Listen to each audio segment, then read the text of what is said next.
ওকে, যেটা বলতেছিলাম সেটা হচ্ছে সিডিএন মানে হচ্ছে অন্য একজন এই কোডটা আপলোড করে রাখছে, আপনি জাস্ট লিঙ্কটা নিয়ে কাজ করতেছেন। বাট এটা এক্ষেত্রে আপনার ইন্টারনেট থাকা লাগবে। বাট আপনি যদি চান যে তা না, আমি জাস্ট ডাউনলোড করে কাজ করবো, কি করে এইটাকে যে জাস্ট পাশে এভাবে লিখে আপনি কোডগুলো পেয়ে যাবেন। বা আপনি যদি চান যে হচ্ছে যে আমি ইয়ে করব, এই যে কোড, জাস্ট এখানে কন্ট্রোল এ চাপেন, কপি করেন, কপি করে জাস্ট আমাদের এই যে ফাইলের সিএসএস ফাইল বা অন্য যে কোনো ফাইল ফোল্ডারের মধ্যে একটা ফাইল ক্রিয়েট করে জাস্ট লিংক করে দিবেন, শেষ। সাপোজ এটাই মনে করেন আমি লিখলাম বুট স্ট্র্যাপ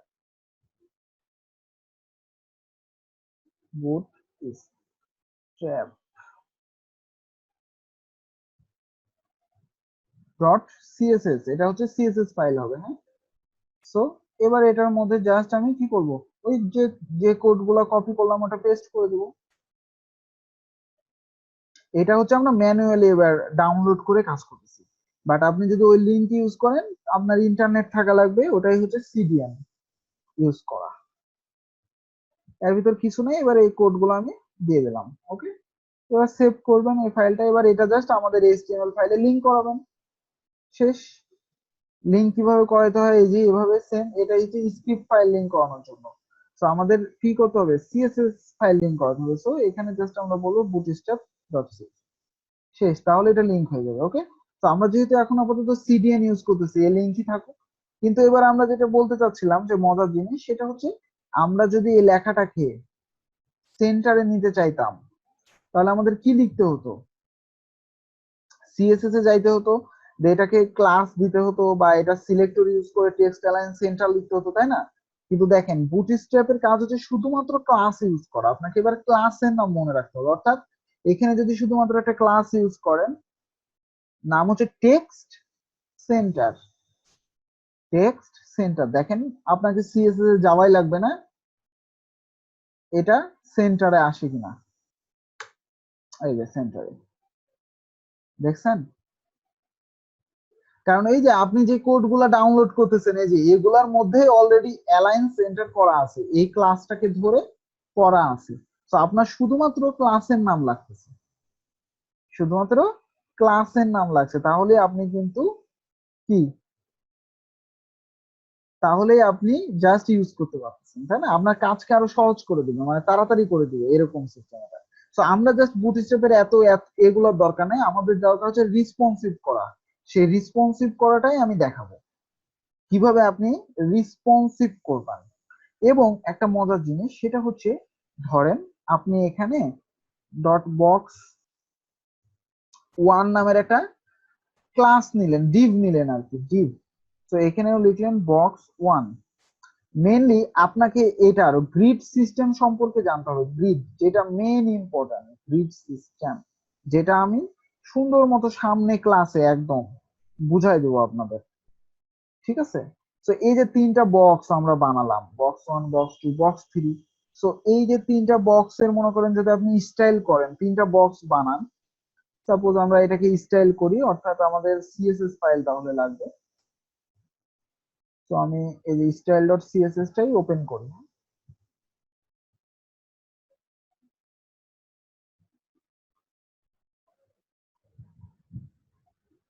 আচ্ছা, এই যে দেখেন এখানে বক্স আছে। আচ্ছা, বক্স দরকার নাই, আমাদের দরকার বক্স ওয়ান, যেহেতু আমাদের ক্লাসের নাম দিয়েছি কি বক্স ওয়ান, তাই না? তো এটাকে যদি আমি একটু ডিজাইন করি, অর্থাৎ বক্স বানাই, তাহলে আমাকে একটু উইথ দিতে হবে। উইথ সাপোজ হচ্ছে 300, সাপোজ হাইট দিলাম সাপোজ 300, একটা ব্যাকগ্রাউন্ড কালার দিতে পারি, তাই না? ব্যাকগ্রাউন্ড একটা দিতে পারি, অর্থাৎ রেড সাপোজ। হ্যাঁ, এতটুকুন দিলেই কিন্তু এবার আমাদের বক্সটা চলে আসার কথা। অর্থাৎ রিলোড নেই, আমরা এই যে বক্স, আমাদের বক্স ওয়ান এটা, তাই না? বাকি দুইটা বক্স কিন্তু ডিজাইন হয়নি। তো বাকি দুইটা বক্সও আমরা সেম ভাবে একই মনে করেন ডিজাইন করব। বক্স, এটা হবে 2, এটা হবে 3। তো কালার গুলো একটু চেঞ্জ করে দিই, অর্থাৎ এটাতে দিলাম গ্রিন, এটাতে দিলাম মনে করেন ব্লু। হ্যাঁ, তিন কালার না? রিলোড দেন, এই যে তিন কালার। সো আপনি যদি এটার পাশাপাশি আনতে চান, এক পাশাপাশি, সেটাও আমরা শিখাইছি যে কিভাবে আনতে হবে। মজার বিষয় হচ্ছে ওটাই যে আপনার এরকম উইথ হাইটও দরকার নাই ইউজ করার, এত কিছুও দরকার নাই যদি আপনি বুট স্ট্র্যাপ পান। অর্থাৎ জাস্ট যদি আপনি মনে করেন এখানে আমি একটা ক্লাস ইউজ করব, জাস্ট একটা ক্লাসের নাম দেব ডট কল md4, তিনটাকে আমি পাশাপাশি আনতে যাচ্ছি। হ্যাঁ, জাস্ট এই ক্লাসটা অ্যাড করব, অর্থাৎ এই ক্লাস, এখন এই ডিপটা আমি এটার আগে দিব, দেখেন। সো সেম ভাবে আমি এটার মধ্যেও দেবো, তিনটার মধ্যেও দিব, সেম ভাবে এই ডিপটা এখানে ক্লোজ করব।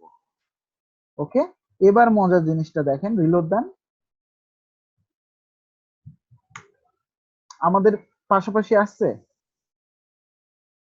পাশাপাশি আসে নাই, কারণ আমরা এখানে কোডে একটু প্রবলেম করছি, এখানে ডিপটা ক্লোজ অবস্থায় আছে অলরেডি, ক্লোজটা হবে লাস্টে। হ্যাঁ, ওকে, যে লাস্টে, ঠিক আছে, এবার কাজ করবো। এবার রিলোড দেন, দেখেন তিনটা অলরেডি পাশাপাশি চলে আসছে, দেখছেন।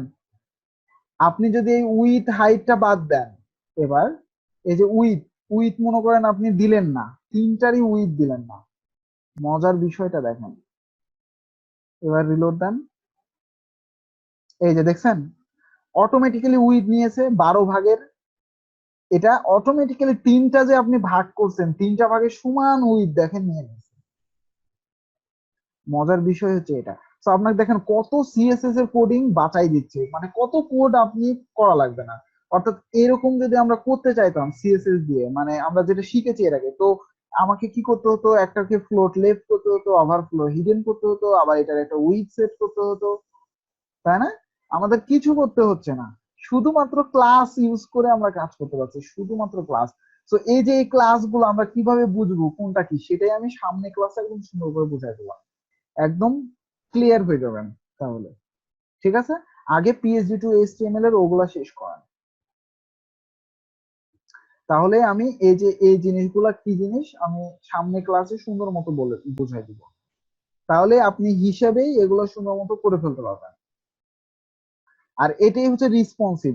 সো এটা যদি এখন আমি ছোট স্ক্রিনে নিয়ে যাই, ছোট স্ক্রিনে অর্থাৎ কন্ট্রোল শিফট এম, হ্যাঁ দেখেন মজার জিনিস দেখাই দিই, এই যে দেখছেন এটা হচ্ছে আমাদের কি ডিভাইস, 320 থেকে 400 স্ক্রিন, এটা মানে হচ্ছে আমাদের মোবাইল স্ক্রিন, মোবাইলে আমাদের সাইটটা এরকম দেখাবে, দেখছেন। সো আপনি যদি চান যে ল্যাপটপে কেমন দেখাবে সেটা দেখতে, সো কিভাবে দেখবো, সেটার জন্য এই যে এখান থেকে আপনি চুজ করতে পারবেন, সরি এটা না, এই যে এখান থেকে ডিভাইস, এখান থেকে চুজ করতে পারবেন যে আমি কোন ফোনে কি দেখতে পাবো। যে এডিট লিস্টে গেলে আপনি এখানে সব আছে, এই যে দেখেন ফোন, ট্যাবলেট, ল্যাপটপ, তারপরে হচ্ছে টেলিভিশন, দেখছেন সব আছে। তো এখান থেকে মনে করেন ল্যাপটপ নেবেন কোনটা, সাপোজ একটা সিলেক্ট করেন, লিখে এখানে অ্যাড ডিভাইস করেন। হ্যাঁ, এখানে আপনি কিছু মাপও দিয়ে দিতে পারবেন, তো এরকম অনেক মজার জিনিস এটা, এখানে অনেক মজার জিনিস, ঠিক আছে। এবার এখানে যান, যার পরে এই যে ল্যাপটপে ক্লিক করেন, এই যে দেখেন ল্যাপটপ ভার্সন 900 থেকে 1440 এটার স্ক্রিন সাইজ। তো এই বিষয়গুলো আরো ক্লিয়ার করে দেবো আমি সামনে ক্লাসে। আপাতত এই যে যে কোয়েরি যেটা দেখালাম আর পিএইচডি ওটা দেখেন। ওকে, বুঝা গেছে? এইটা একদম ক্লিয়ার হয়ে যাবেন সামনে ক্লাসে, কোনো মাথায় প্রেশার নেওয়ার দরকার নাই। আমি এই যে ক্লাস গুলা অত মুখস্থ করার দরকার নেই, যে এটা আবার কি করলো কল md4, এগুলা মানে আমাদের মুখস্থ করতে হবে, এগুলো মুখস্থ না, একটা হিসাব আছে ওই ক্যালকুলেশনটা বুঝাই দেবো, তাহলেই হয়ে যাবে। আপনি যদি এবার মনে করেন এখানে দুইটা চাচ্ছেন, সাপোজ স্ক্রিনে দেখেন মজার জিনিস, আমি ফুল স্ক্রিন করি, হ্যাঁ, আপনি চাইছেন দুটা আর একটা নিচে থাকবে, তো দুইটাকে এবার আমি কি করব, একসাথে করবো, এই জন্য এখানে আমি এবার 6 করে দিলাম, এখানে 6 করে দিলাম। ওকে, এবার দেখেন দুটা থাকবে, নিচে একটা চলে যাবে। এই যে দেখেন, দুটা নিচে একটা। আপনি যদি চান চারটা এক লাইনে থাকবে, চারটা, তাহলে কি করব, প্রত্যেকটাতে আপনাকে 3 বসাতে হবে, 3। আর এটা তো 3টা হলো, এবার আরেকটা আপনাকে নিতে হবে নতুন একটা। সো এবার আমাদের 4টা হয়ে যাবে। সো এটা মনে করেন বক্স 4, বক্স 4, এখানেও দিয়ে দিলাম বক্স 4। সো এটার একটা ব্যাকগ্রাউন্ড কালার আমরা দিই আগে, তাহলে ভালো হবে। অর্থাৎ বক্স 4, নাও এটার কালার মনে করেন দিলাম ইয়েলো, ইয়েলো, ওকে। না এবার রিলোড দেন, দেখেন 4টা থাকবে এক লাইনে। এই যে দেখেন 4টা বক্স, দেখছেন?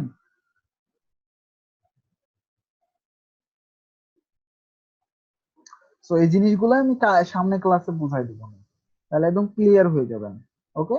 আর যে কোয়েরির আজকে যে মেথড দেখালাম ফেডের, এগুলা শেষ করেন। আর পিএইচডি টু এইচটিএমএল এর গুলো দেখেন।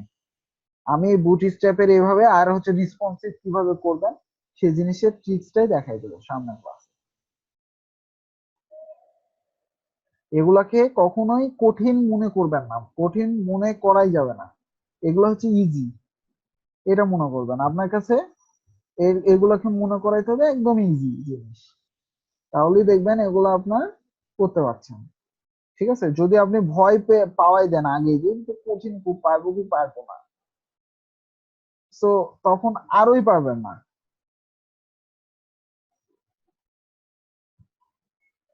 ঠিক আছে,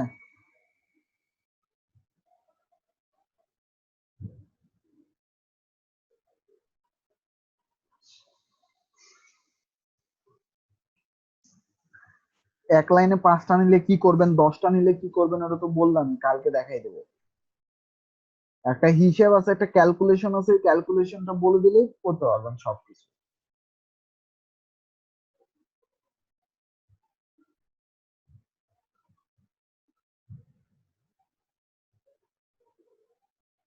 রেসপন্সিভ করতে পারবেন, আর এই যে এরকম শর্টকাট কিছু কোড আপনি তাড়াতাড়ি করে ফেলতে পারবেন। যে এই যে আপনার এটাকে টেক্সট সেন্টার করতে হচ্ছে, সো আপনাকে সিএসএস আবার যেতে হচ্ছে না, সিএসএস ফাইলে আপনি একটা ছোট্ট ক্লাস দিয়ে করে ফেলতে পারছেন, শুধুমাত্র ক্লাস বসায়।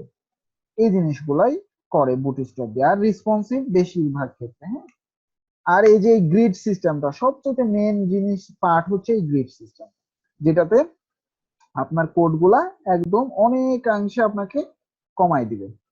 তাছাড়া এই যে বুটস্ট্র্যাপের এখানে আসেন, দেখেন সবকিছুই কিন্তু একদম সিএসএস এর মতোই। আমরা যদি সিএসএস মেনুতে যাই, তাহলে দেখতে পাবো এই যে দেখেন আমাদের কিভাবে ইউজ করতে হবে HTML5। তারপরে এই যে গ্রিড সিস্টেম, এটাই আমরা মেনলি বুঝাবো।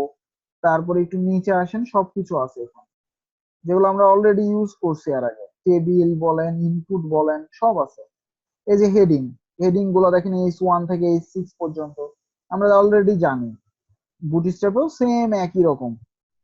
তারপরে এই যে এখানে একটা জিনিস বাড়তি, সেটা যদি আপনি এরকম হেডিং এর মধ্যে এরকম সাব হেডিং চান, তাহলে জাস্ট আপনাকে এরকম স্মল নামের একটা ট্যাগ ইউজ করতে হবে, স্মল, তাহলে এরকম হয়ে যাবে। তো এই জিনিসগুলো আপনি এই যে ডকুমেন্টেশন সুন্দর মতো দেওয়া আছে, এগুলো দেখলেই পাবেন। তাছাড়া একই সব, এই যে দেখেন একটা টেক্সটকে আপনি ডিলিট করবেন, কি লিখবেন, ডিএল, একই জিনিস সিএসএস আমরা শিখছি। কোন একটা লেখাকে মার্ক করতে চাচ্ছেন, ট্যাগের নাম কি, মার্ক, একই জিনিস, সবকিছুই একই।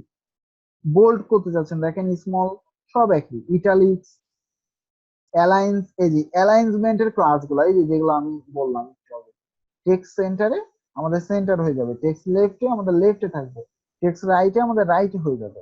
হ্যাঁ, তো এই জিনিসগুলো আমরা দেখবো, সমস্যা নয়। বুটস্ট্র্যাপের আমরা কিছু ক্লাস আমরা করব, আর যে কোয়েরিটা শেষ করবো এই 2-3টা ক্লাস মিলে, আর তারপরে আমরা ওয়ার্ডপ্রেসে শিফট হব।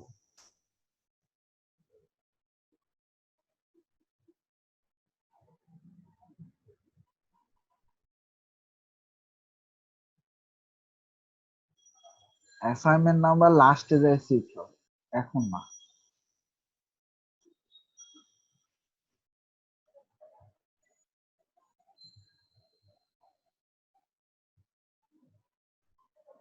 ঠিক আছে, তো সামনে ক্লাসে আমরা এগুলো দেখবো, বুটস্ট্র্যাপ, সমস্যা নেই।